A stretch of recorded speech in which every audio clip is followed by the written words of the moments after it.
something related to AI insights or machine learning concepts, Azure machine learning, computer visions, and also the text analytics with respect to that. So this needs some pro license for the Power BI. You're also required to sign up and you also get it done from this. So this is the home tab with respect to all the different functions. So let's play around with this home tab. Then we can go in for the coming classes as the different functions, whatever we use.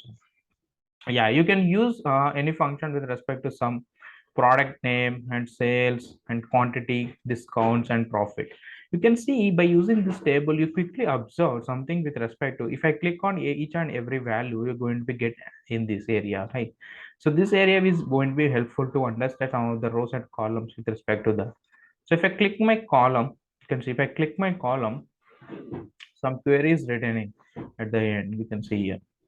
So you can say the transformation control with respect to product name is a type text.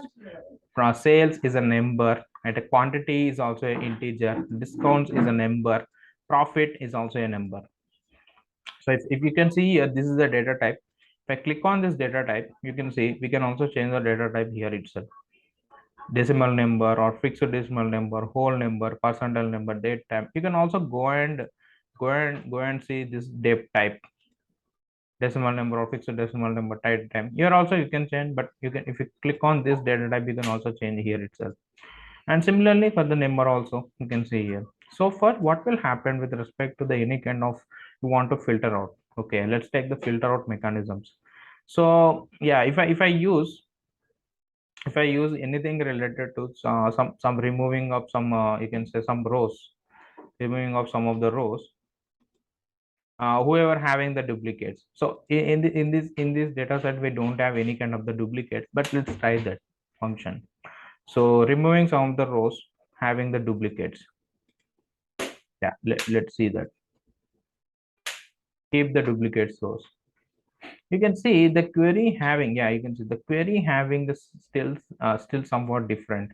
If you are aware about how to read this query, this is very straightforward. Let the column names product name, okay, add count is equal to table group hash change type column names count of row count type name. That means you're just taking the type number as a row count, and selecting the duplicates is equal to table dot select rows add count, whoever having the count is greater than one, and remove count, okay, remove the count, and also the join with corresponding to that we are doing here is just simple operation. So we are just calculating the count, just calculating the count, whoever having greater than one. So this is the original table.